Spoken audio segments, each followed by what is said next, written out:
as impressive as they look, these trees shouldn't dominate here, at least not by Earth logic.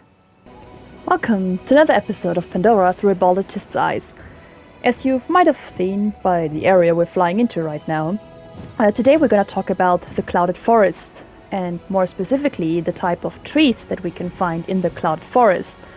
Because compared to the rest of Pandora, in this area we see a specific type of tree or a different species of tree-like structures, because it's still an alien planet with tree might not be tree. But we have these tree-like structures that look a lot like our own Earth conifer trees. So conifer trees, compared to the broadleaf trees as in your oaks and your willows, are trees that would be like pines or firs. And then of course we have, they have these, from the leaves, the oaks and the willows, they have the term the broadleaf trees because they've got this broader leaves, while these type of trees have those small needle-like trees. So I will start with a short introduction to what is the big basic difference between this type of tree and the other type of tree. So on Earth we have two big groups when it comes to plants, the gymnosperms, or gymno if you want to call them gifs or gifs. So the gymnosperms are the plants that don't typically have flowers as in what is described common sense flower. So flowers evolved later. So basically the early plants that we had on Earth that started evolving are of course ferns like this, and of course those coniferous or coniferous-like trees. So later on the angiosperms evolved, and these are the trees and plants that have flowers. So even though those big broadleaf trees might not look that they have flowers, but they indeed have flowers. Okay, so the gymnosperms are called this way because their seeds, they are not enclosed, so meaning like a naked seed. And then the angiosperms, their seeds are covered, or enclosed, better said. But as a basic difference, the gymnosperms don't really have like flowering structures, and they're usually dispersed by wind, while most of the angiosperms have developed flowers, and what is attracted to flowers? Animals. So they are usually dispersed or pollinated, I should say pollinated, by mostly animals. So on Earth, of course, we have trees like this. They look like coniferous trees, or conifer-like trees with the needle leaves. And generally on Earth, these type of trees, they can't really compete in let's call them an ideal great habitat with broadleaf trees. So on Earth, if we look at habitats where there's a majority of coniferous trees growing, it's usually habitats that are not as ideal as habitats where lots of broadleaf trees are growing. Because usually the indirect competition, let's say ideal habitat, good temperature, humidity, water in the soil condition, the broadleaf trees outcompete the coniferous trees. So on Earth, coniferous trees have been reduced to locations where, like, usually location on Earth where it is not ideal for broadleaf trees. So that's why they're in the majority there. And it's usually high altitude locations, short periods of light, harsh winter conditions.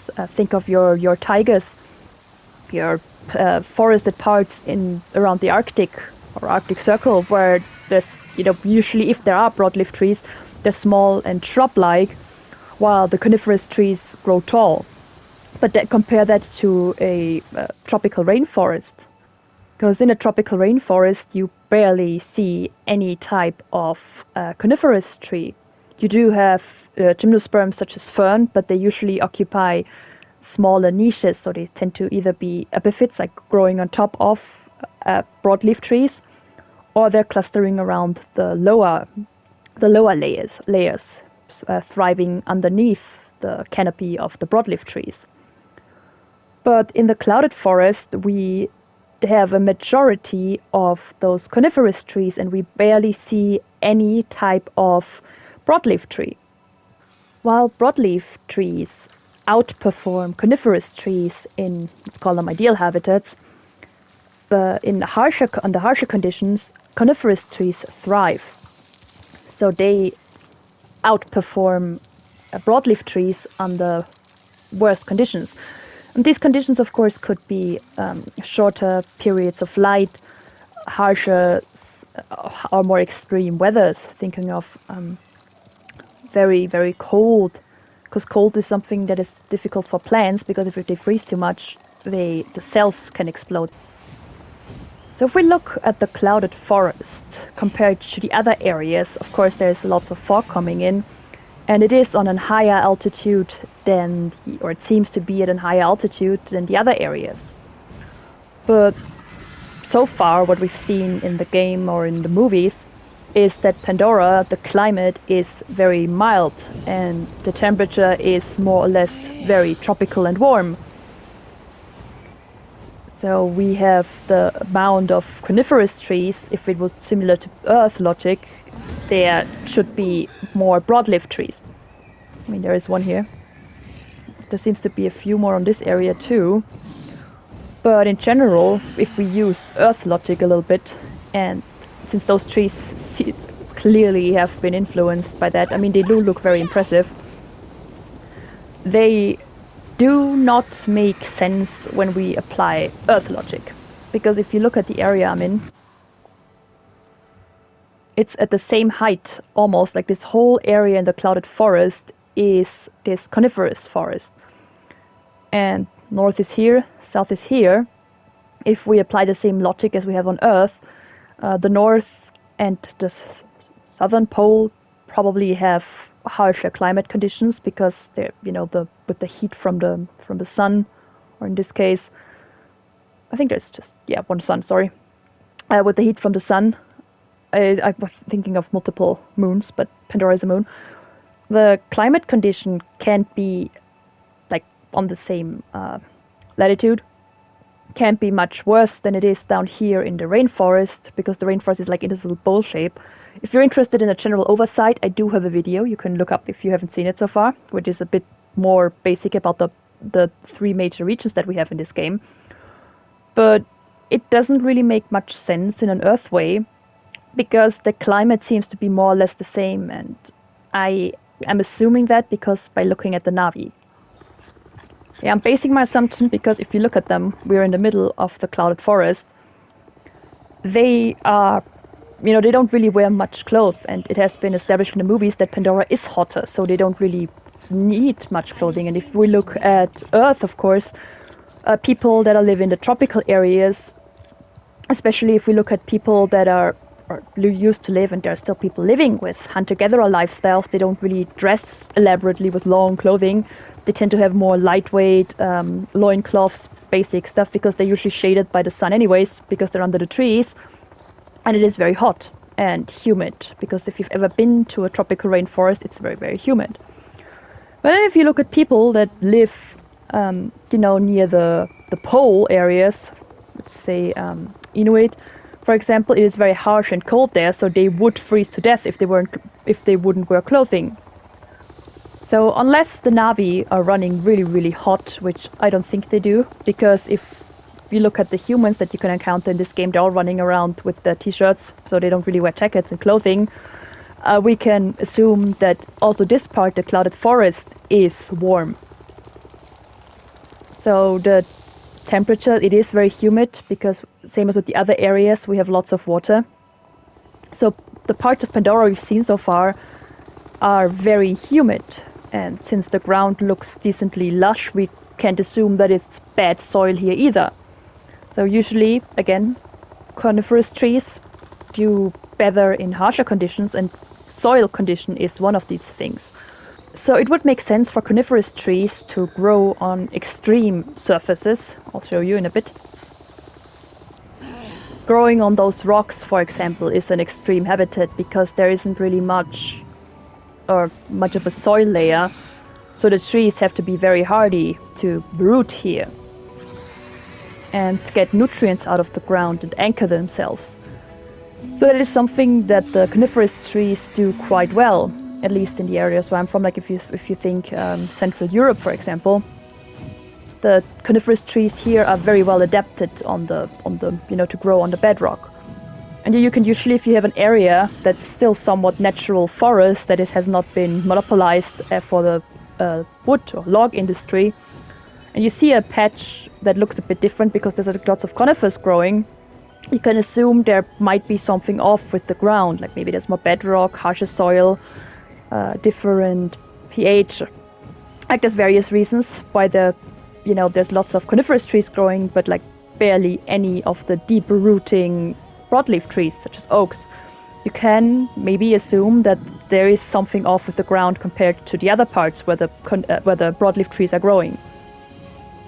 So if you assume that this is similar than it is on Earth, those coniferous trees would do good on these harsh environments, but down here, where it's like, somewhat mild, probably good soil conditions, it doesn't really make much sense why there's so few broadleaf trees. Of course, or if you've seen it, I have a video about the king law floating rock biome, which is those things, and there's just like just rock, but there's also broadleaf trees growing. So I'm pretty sure this game shows the coniferous trees just simply for one thing, that they look cool. So that is a bit of the problem that I have with that coniferous, or mostly coniferous habitat, because again on Earth we would see a tree line like this in harder habitats. Think northern Canada, where you have lots of coniferous trees, because I don't know if you've ever been to Canada, especially to the northern parts, but it can be quite cold in winter. Or think of the Russian taiga or Siberian taiga, where it is getting really cold in winter, long, dark winters. And this is also where the coniferous trees thrive and, of course, outperform our typical lowland, you can call them like optimal growers, the broadleaf trees. There is a part in the clouded forest where there seems to be more broadleaf-like tree structures, and this is here. So there are areas where there's lots of broadleaf trees. Okay, that was bad. I thought she'd come. Okay, where was I?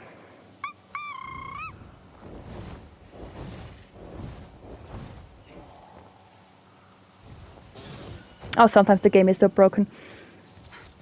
Okay, I'll do it on foot, I guess. Okay, so there are locations in the clouded forest where there seems to be this broadleaf-like trees growing. So it doesn't, it doesn't mean that if we would use the similar Earth logic, that they can't grow here. But I am pretty sure that, of course, with this game being mostly doing on aesthetics, and it's of course not a perfect one-on-one Earth logic here, that it is, the coniferous tree-like structures are of course purely cosmetic. I mean, of course, you could argue speculative biology that it is, just a different evolved type of broadleaf-like, and it just looks like this. But if we just, go with a little bit of scrutiny and we say, oh, they got influenced by real-life Earth habitats, that the coniferous forests don't really make too much sense here under these conditions. Because if you look here, we're almost at the same height-wise as the king law forest, and the temperature is more or less the same, because I don't see any of the Navi around wearing jackets. Oh, it is so cute. What I do love about this game, that there are so many details that you can spot. Like they've tried to make this whole area just to feel alive. It is not as, oh, there's a second one. I didn't even see that one.